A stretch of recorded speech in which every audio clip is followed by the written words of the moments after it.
Hello everyone, channel Smart Kimia di sini akan mencoba menampilkan tentang kumpulan soal larutan elektrolit dan non-elektrolit dan hukum dasar kimia. Bagi kalian yang belum subscribe, ya silahkan bisa tekan subscribe terlebih dahulu agar kalian tidak ketinggalan video-video selanjutnya. Oke, nah pada video ini akan dibahas soal latihannya.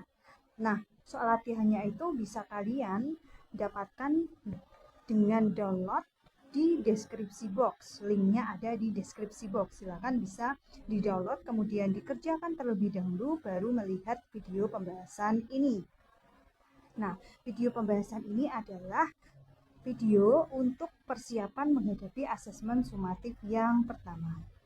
Oke, langsung saja kita masuk ke soal latihan yang pertama ya. Untuk soal latihan yang pertama di sini adalah pada bab 1 yaitu larutan elektrolit dan non-elektrolit. Soalnya adalah bentuk soal cerita. Oke, kita lihat di sini asam sulfat merupakan bahan kimia yang paling banyak diproduksi di seluruh dunia.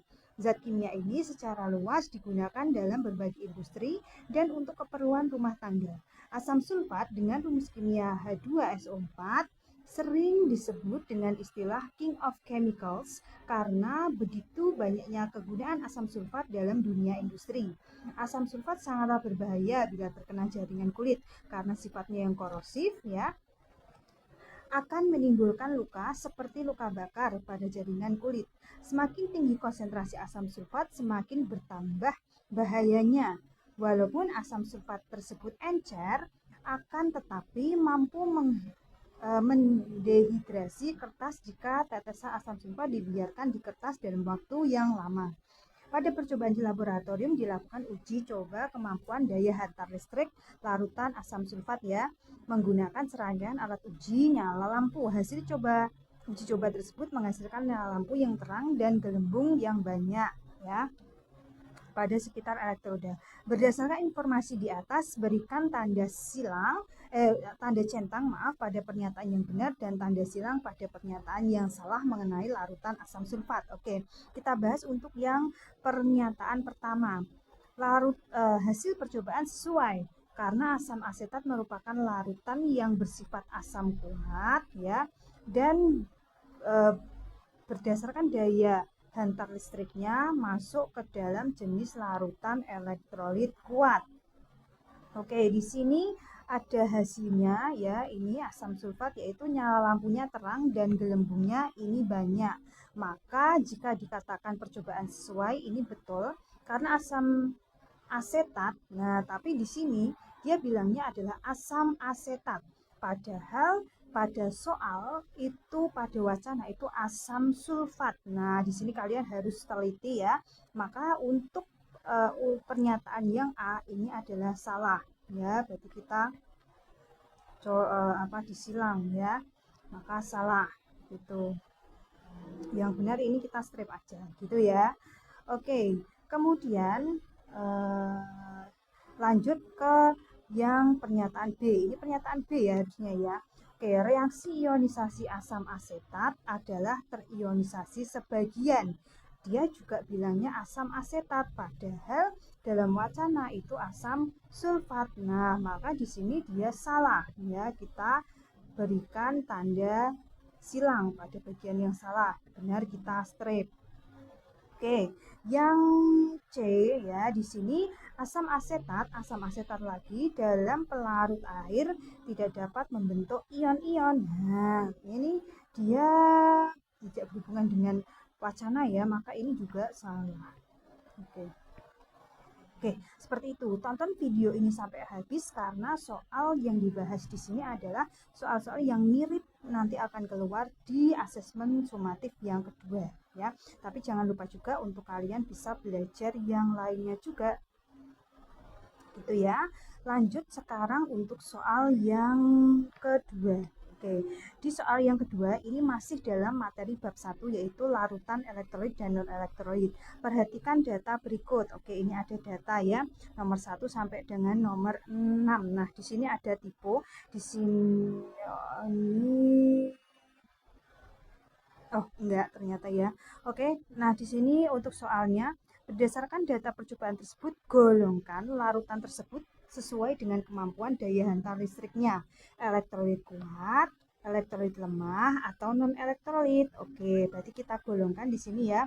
Di sini untuk menyingkat waktu, Bu Elsa akan singkat saja sini ya. Elektrolit kuat, tapi nanti kalau misalkan ada soal seperti ini jangan disingkat ya. Elektrolit lemah dan juga non elektrolit. Nah, di sini saya mau tuliskan seperti ini saja. Untuk kita analisis dari larutan yang pertama yaitu H2SO4 di sini terang dan juga banyak, maka ini elektrolit kuat. Ya. Terus yang kedua ini adalah padam dan tidak ada gelembungnya, maka ini non. Ya, EK itu elektrolit kuat, N itu non elektrolit. Kemudian ALOH 3 kali, di sini datanya redup dan sedikit, maka ini termasuk dalam elektrolit lemah. Oke, yang ketiga. Terus yang keempat KCl, terang dan banyak nih gelembungnya, berarti otomatis elektrolit kuat. Lanjut ke larutan yang kelima, yaitu padam dan tidak ada gelembungnya, maka ini adalah elektrolit lemah. Dan yang keenam, redup serta sedikit gelembung, maka ini juga elektrolit lemah. Maka jawabannya untuk elektrolit kuat itu adalah larutan H2SO4 gitu. Kemudian ada KCl. Oke, yang elektrolit lemah itu ada Al OH 3 kali. Kemudian ada lagi C12H22OH. Ini sebenarnya ya, oh ya benar.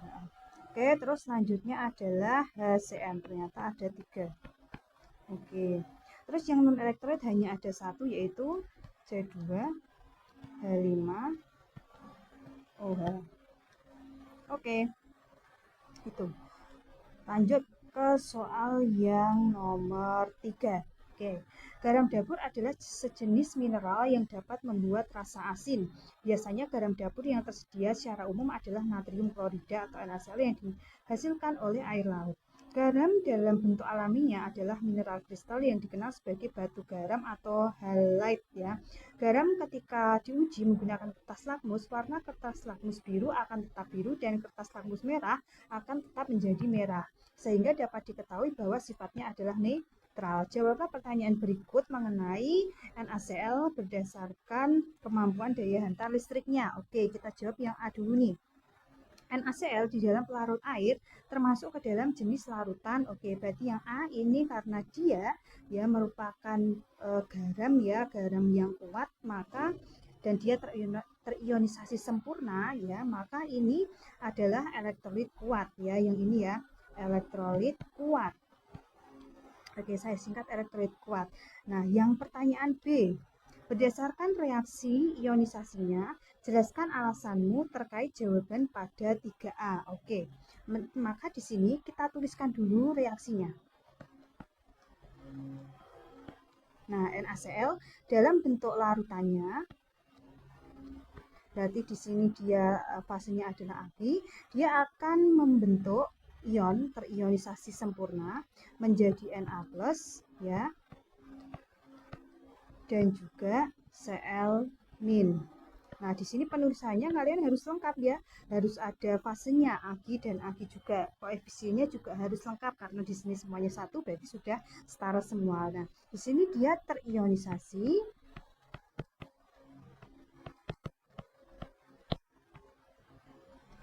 sempurna. Nah, maka kalau kalian diminta untuk menjelaskan, maka jawabannya NaCl ya gitu ya. NaCl sebagai larutan elektrolit kuat,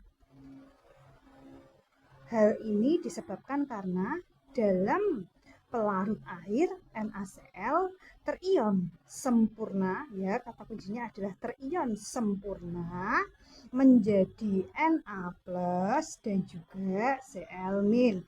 Terus dituliskan reaksi ionisasinya yang ini.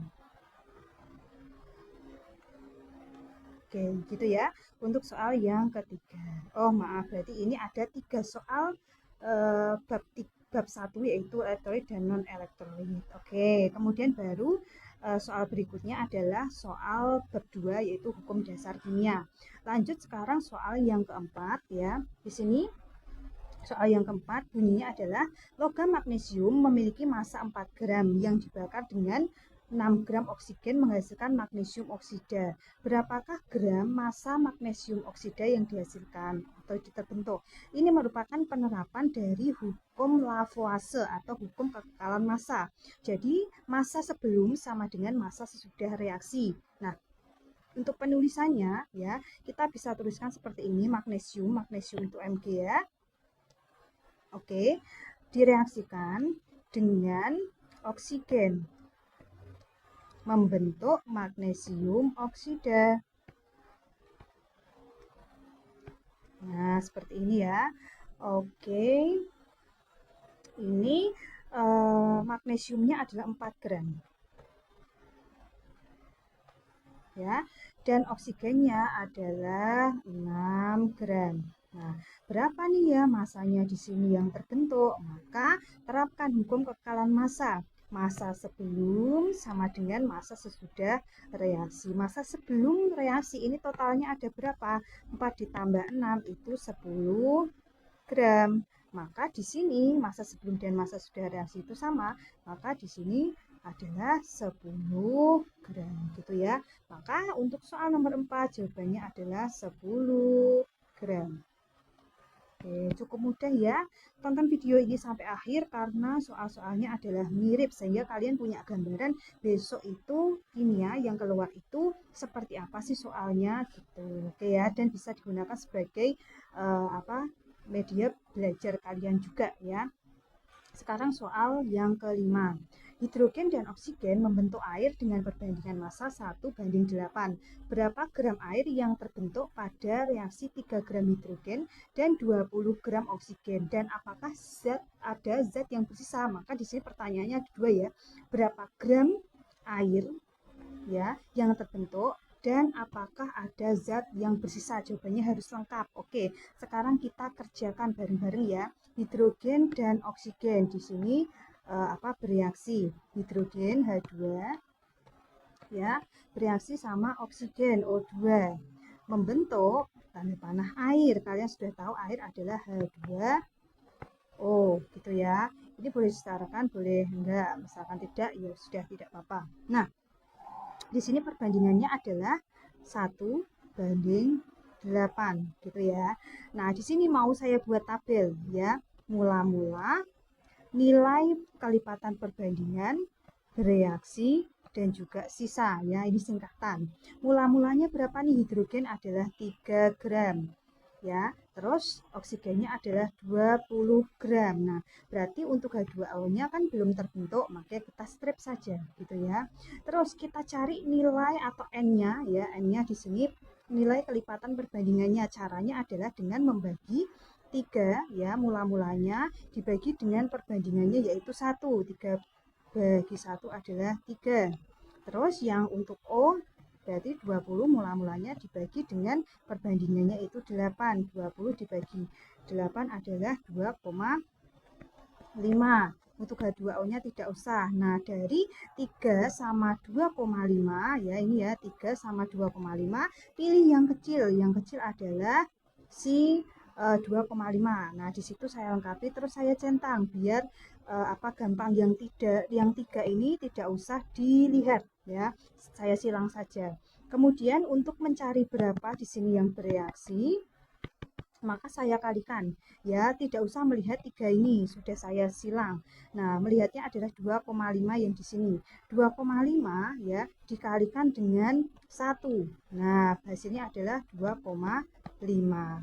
Kemudian 2,5 lagi dikalikan dengan 8 ya, hasilnya adalah 2 20.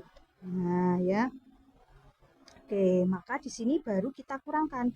Mula-mulanya kan 3. Nah, yang bereaksi 2,5. Sisa berapa? Sisa 0,5. Terus mula-mulanya oksigen itu 20. Yang bereaksi 20, berarti tidak ada yang bersisa. Lalu berapa nih H2O-nya yang terbentuk? Berarti ya ini kita terapkan hukum keperanan massa, yaitu ini ya 2,5 ditambah 20, yaitu 22,5 gram. Ya, maka untuk menjawab soal nomor 5 jawabannya ada 2 ya. Yang pertama itu adalah berapa gram air yang terbentuk pada reaksi 3 gram hidrogen dan 20 gram oksigen. Jawabannya adalah 22,5 gram air atau H2O. Terus jawaban yang kedua, apakah ada zat yang bersisa? Ada, jawabannya ada. Nah, tulis aja ada. Siapa? 0,5 gram. Ya, ini toh. Nah, ini kan sisanya kan. Siapa itu? Yaitu H2. H2 atau hidrogen ya. Jadi jawabannya ada 2 macam ya, harus lengkap kalau mau nilainya sempurna ya harus lengkap. Lanjut sekarang ke soal yang nomor 6. Oke, soal nomor 6. Belerang dan oksigen dapat membentuk lebih dari satu senyawa. Senyawa satu, oke, maka saya tulis dulu di sini senyawa satu itu ada 2 gram belerang. Oke, belerang itu S ya, saya tuliskan di sini. Ya, ada berapa itu 2 gram, 2 gram dan 4 gram oksigen. Nah, oksigen saya tulis di sini, oksigen 4 gram gini ya. Terus senyawa 2 sekarang. Senyawa 2 terbentuk dari 6 gram belerang ya ini ya. Maka saya tulis di sini 6 terus dengan 9 gram oksigen, 9 gram oksigen. Maka saya tuliskan begini. Nah, berapa perbandingan massa oksigen? Berarti ini ya, massa oksigen ini saya kotai yang ditanyakan dari senyawa 1 dan massa oksigen dari senyawa 2. Oke, di sini kita cari bagaimana caranya biar sulfurnya atau belerangnya itu pada senyawa 1 dan senyawa 2 itu sama nilainya gitu. Nah, maka di sini saya bagi untuk yang senyawa 1 ini saya bagi dengan 2 semuanya. Maka saya tuliskan di sini untuk hasil pembagiannya yang senyawa 1 ini semuanya saya bagi 2. 2 dibagi dengan maaf ini saya bagi 1 saja. Nah, ya saya bagi 1. Jadi 2 dibagi 1 adalah hasilnya 2. 4 dibagi 1 hasilnya adalah 4 gitu. Nah, kemudian untuk yang senyawa 2 ini biar supaya hasilnya juga 2, kan kita mau cari biar sulfurnya itu perbandingannya sama kan gitu. Nah, berarti ini yang 6 itu supaya jadi 2 biar sama dengan perbandingan si senyawa 1 itu dibagi berapa? Dibagi 3 kan gitu ya. Maka 6 dibagi 3 hasilnya adalah 2. Terus 9 dibagi dengan 3 itu hasilnya adalah 3. Maka di sini kan 2 sama 2 pada sulfur itu kan sudah sama 2 banding 2. Nah, yang ditanyakan adalah yang ini tak kotak. Nah, ini adalah jawabannya ya. Berapa perbandingan massa oksigen ya, oksigen dari senyawa 1 dan senyawa 2, berarti jawabannya adalah 4 dibandingkan dengan 3 gitu ya. Ini jawabannya. Oke, cukup mudah. Lanjut ke soal nomor 7. Tadi soal nomor 6 ya. Ini soal nomor 7. Gampang ya. Pada suhu dan tekanan tertentu gas propana sebanyak 20 liter dibakar secara sempurna dengan persamaan reaksi berikut. Tapi belum setara. Oke, saya tulis dulu di sini ya. C3H8 plus O2 membentuk CO2 dan juga H2O. Nah, berdasarkan persamaan reaksi tersebut, tentukan volume hasil yang dihasilkan dari yaitu CO2 sama H2O ya. Oke. Nah, yang diketahui adalah 20 liter si propana. Berarti si ini ya, ini adalah 20 liter. Ingat ya, kalian harus yang pertama dilakukan menyetarakan atom-atom sebelah kiri harus sama dengan atom-atom sebelah kanan. Oke, kita setarakan bareng-bareng ya di sini. Untuk C-nya ini jumlahnya kan 3 nih. Ini C-nya baru 1, maka kita beri koefisien 3. Terus hanya ini di sini ada 8, di sini baru 2. Maka kita beri koefisien 4, sudah 8. Terus yang sebelah kanan, ini O-nya ya, ini O-nya itu kan totalnya ada 6, 3 kali 2 ya. Ini O-nya totalnya ada 4. Berarti kan maka 6 ditambah 4, total O-nya kan ada 10 di sebelah kanan. Yang sebelah kiri kan baru 2. Maka biar sama-sama 10, ini saya beri koefisien 5. Jadi sudah setara. Nah, ini 20 liter sudah diketahui untuk satu koefisien kan gitu ya. Jadi di sini 20 liter untuk satu orang gampangannya begitu. C38 itu saya ibaratkan orang, 20 liter untuk satu orang. Nah, kalau di sini 5 orang ya berarti tinggal 20 dikali 5, yaitu berapa? 100 liter. Kalau untuk 3 orang berapa? Ya berarti 60 liter. Kalau untuk 4 orang berapa? Ya berarti 80 liter. Tinggal dikali 2 gitu ya. Jadi jawabannya untuk soal nomor 7 itu adalah 60 liter yaitu si CO2 dan juga 80 liter yaitu si H2O gitu ya. Oke, sekarang lanjut ke soal yang terakhir, soal latihan yang terakhir. Ini juga gampang ya. Gas belerang dioksidasi di gas belerang dioksida maksudnya direaksikan dengan gas oksigen dengan persamaan reaksi berikut ini. Oke, saya tulis dulu. SO2 dan juga O2 membentuk SO3. Oke. Nah, apabila sebanyak 80.000 molekul gas belerang dioksida, berarti ini ya, 80.000 molekul yang dirasakan berapakah jumlah molekul belerang trioksida. Berarti ini yang ditanyakan berapa. Oke, sama kayak tadi ya, kalian harus penyetarakan ya, jumlah atom-atom sebelah kiri harus sama dengan jumlah atom-atom sebelah kanan. Oke, di sini S-nya kan 1, ini S-nya juga 1, sudah sama. Tapi ini O-nya belum sama ya, maka di sini saya beri 2, misalkan kalau S-nya di kanan sudah 2, maka di kiri juga harus 2, S-nya sudah sama-sama 2. Sekarang O-nya sebelah kanan ini ada 6 ya totalnya ya. Oke, totalnya ada 6. Untuk yang sebelah kiri totalnya ini, kalau yang ini ada 4, ini 2, berarti totalnya sudah 6 juga, berarti sudah setara. Oke, berarti ini ya, kalian fokus di ini, angka ini 2, terus ini kan berarti 1 ya. Terus ini 2. Oke, 80.000 untuk 2 koefisien. Kalau satu koefisien berarti 40.000. Kalau untuk 2 koefisien berarti berapa ya? 80.000 molekul gitu. Berarti di sini jawaban untuk soal nomor 8 itu adalah 80.000 ya. Apa? Molekul gitu ya. Oke, cukup mudah untuk soal latihan ini. Kalian bisa pelajari kembali, selama juga bagi kalian yang sudah menonton video ini sampai akhir, karena video ini soal-soalnya mirip dengan soal-soal yang keluar nanti di asesmen sumatif ya. Semoga nanti di asesmen sumatif kalian bisa mengerjakan dengan lancar dan nilainya juga sesuai dengan harapan serta maksimal gitu ya. Oke, baik, terima kasih. Semoga video ini bermanfaat. Jika memang video ini bermanfaat, kalian tekan tombol like, share ke teman-teman kalian, dan juga jangan lupa subscribe channel Smart Kimia ini gitu ya. Terima kasih, sampai jumpa di video selanjutnya ya. Bye bye.